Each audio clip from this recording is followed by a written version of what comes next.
What's poppin'? So this is probably my favourite thing that Camilla Kerslake has ever done because it's just so ridiculous. So this video is nearly 6 minutes long.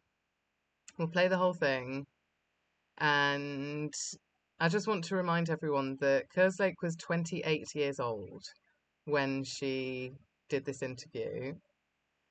And I know at 28 years old, I was far more mature than this. At 14 years old, I was far more mature than this. But the outfit and the space buns and the just relentless criticizing of Gary Barlow. I don't think she names him, but she talks about her first album and the people she worked with and how dreadful they were. Well, it's funny because like if you elbow your way in and you force people into giving you opportunities, it's just in my view, and you manage to sell 60,000 CDs, and then you either leave or they drop you, and you can't do it. You cannot even get close to matching that by yourself. I just don't think you have the right to speak about people like this. That's just my opinion. Let's just watch this hilarious interview. Hello, I'm Amira Hashish, and today I'm joined by Camilla Kerslake. Now, of course, we all know her as a fantastic opera singer, but she's actually ditching the opera and breaking into the world of pop.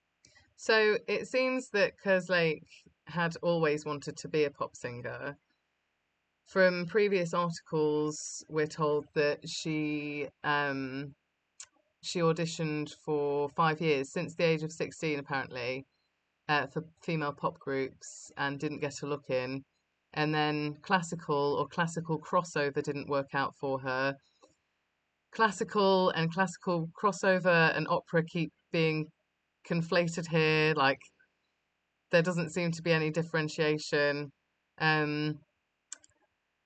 So yeah, now she's trying to be a pop star again. Well, here she is to tell us all about it. Camilla, thanks so much for joining. She's just so bad. It's just so awful. Look at her. It's so embarrassing. Like, oh my God. Oh my God, it's just so dreadful. Yesterday. Oh, thank you for having me, and can I congratulate you on a marvellous second name? I wish it was my second name. I would have a lot more friends. You know what? So, she likes drugs? Because her surname's Hashish. I think it's a bit inappropriate to speak to an interviewer like this. Like, I totally understand, because I've been in sales for 15 years, I understand the concept of rapport, and this isn't it. What? It's an icebreaker. If anything, it's an icebreaker. Sure.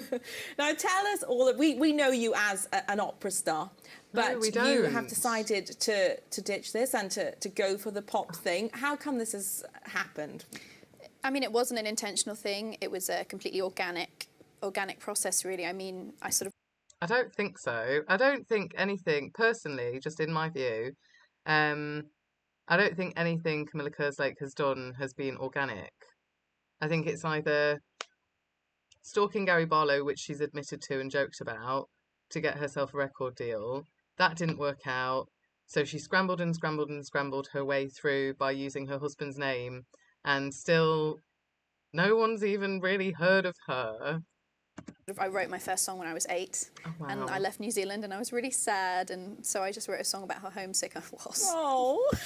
But and I've been writing, since then for like lots of other people. But I guess the thing with the sort of classical side is you can't really have a track by Mozart, a track by Puccini, and then a track by Camilla Kerslake.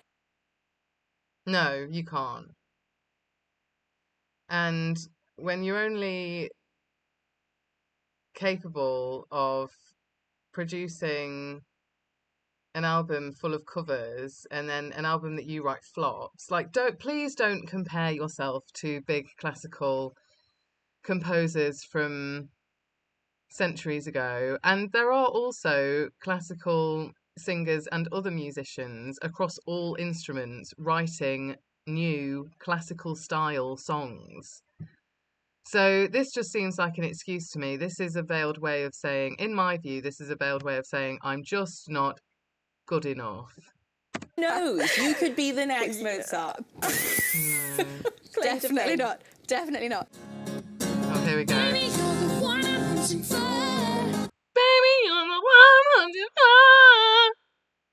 Is that singing? I don't think it is. That's just my opinion. Until you beg for mercy on the floor. Until you beg for mercy on the floor. I'm not Little Red, maybe I'm the big bad wolf. She sounds like she's really straining.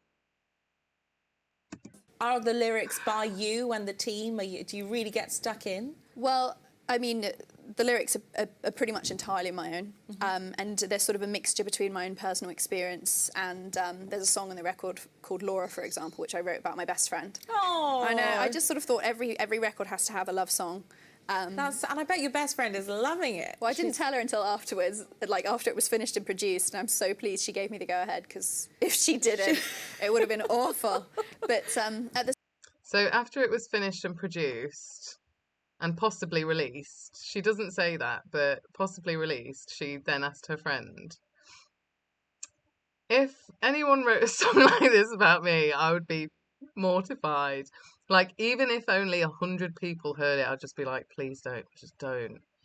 But it seems like she's quite comfortable just doing whatever she wants and then telling whoever it is that that's what she's going to do. I think that's just my experience of her and my view of her attitude. I will play you, Laura. at the same time, you know, there's some amazing co-writes in there. As in the song I'll play. We wrote a track called Sooner or Later with Jack Garrett. Oh yeah, great. And that was pretty spectacular. According to who?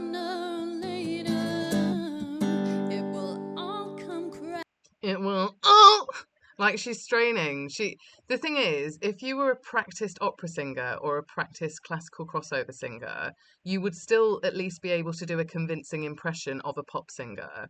And in my view, she can't do that. She can't do any of the above.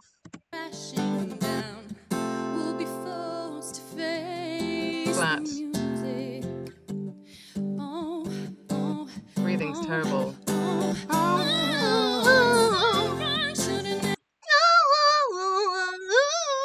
It's just really terrible. It's breathing's awful. She's sharp and flat, and sometimes in multiple performances that I've seen, it seems that she's sharp and flat simultaneously. And I think the guy doing the backing and playing the guitar is better.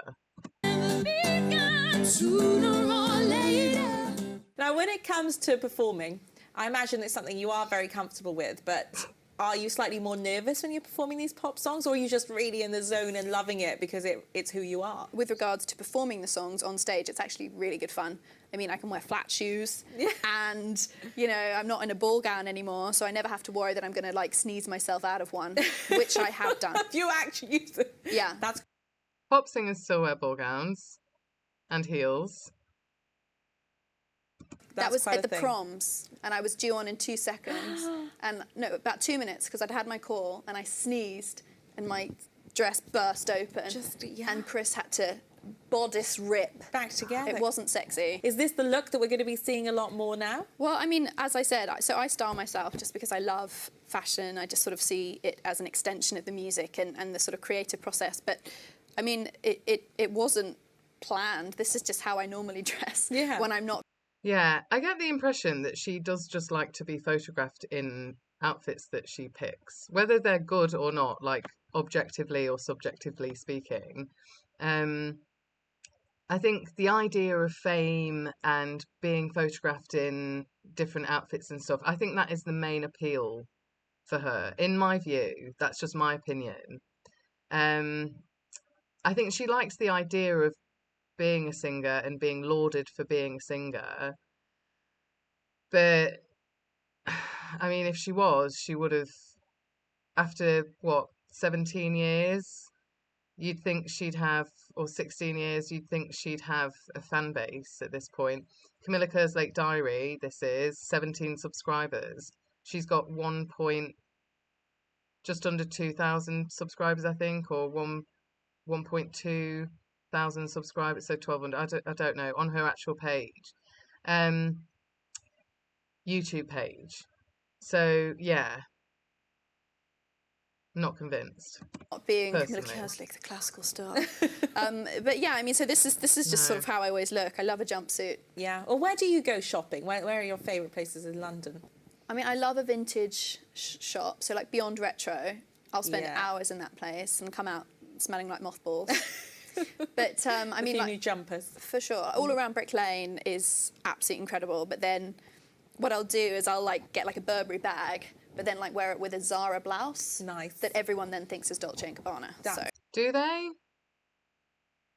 Do you really think people who know what Dolce & Gabbana looks like are fooled? Are that easily fooled by a Zara copy? Fab, yeah. Who's going to know at the end of the day? They're like, is that Dolce? I'm like, yeah. Yeah, sure. Yeah, I'm just comfortable lying. He's a little too far to find his way home. Crumbs lost beneath the white snow and the shadows long. She just can't even carry. Like, she wrote this and she can't sing it. I allege. You are, a lot of people within the music industry, or generally that have profiles, are a little bit afraid of saying certain things or being funny and having a personality. But you're just all about putting it out there. And I don't think anyone could hold that back, could they? No, as I said, my publicist tries. Yeah, but it doesn't really work. It's just, do you know what? I genuinely believe. So I spent the first few years I was signed, I spent minding my P's and Q's and doing what I was told and not wearing black, and they airbrushed my boobs to a AA on my second album cover. Like, who would do that? Them.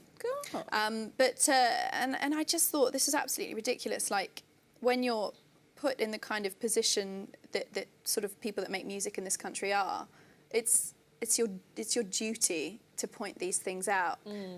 If you're It's funny, all this whole narrative that she's spinning here. So she indirectly trashes or directly trashes, but I allege she's trashing Gary Barlow and the producers who produced Camilla Kerslake, the album, the self-titled album. And now she's saying that if there's any kind of injustice, then you ought to point it out.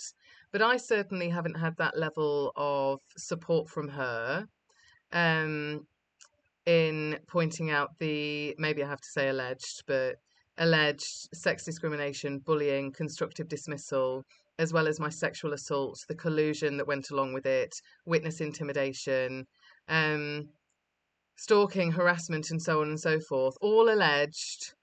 Yeah, but then because she was allegedly part of it, she wouldn't be supportive of my voice, would she? And I don't really get the impression, both from meeting her and from reading the articles and looking back at her interviews, I don't get the impression that she's supportive of anyone but herself. And she still manages to fail at that.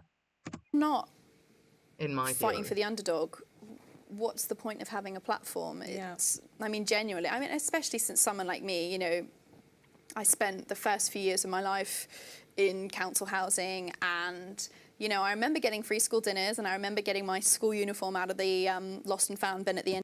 Right, I just want to say something about this. So she says that she remembers getting free school dinners, and then there are other publications where she alleges that she couldn't afford music lessons, and she had to save up when she was in her 20s for music lessons and all of this, singing lessons. And there is less than a year between Kerslake and I, in age difference, I mean. And in every comprehensive secondary school at that time, when we would have been at secondary school, if you had free school meals, you were entitled to free music lessons.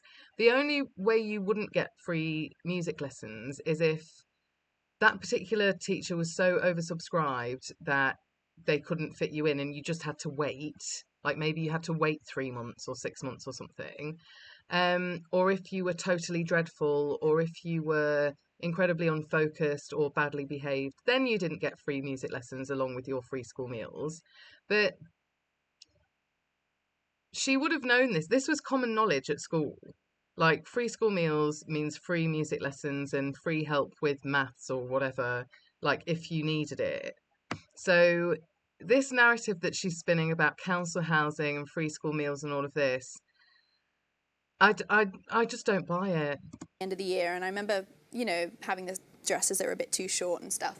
And I think it's really important that those kind of stories are told. But she's not telling those stories. She's not talking about that in a meaningful way ever. She's just, to me, it comes across like she's saying, I'm so victimized because I allegedly went through this stuff and we've got to talk about it. And then she doesn't talk about it in any meaningful way whatsoever, in my view. Because I think otherwise maybe they wouldn't be. Well, thank you so much. Yeah, Marcus Rashford's like done nothing, has he? Like, people aren't talking about this stuff. It's just so ridiculous. Much for joining us today. Yeah, good luck with thanks. everything. I have a feeling it's all going to go swimmingly, judging by the new tracks. Yay, thank you. That's it.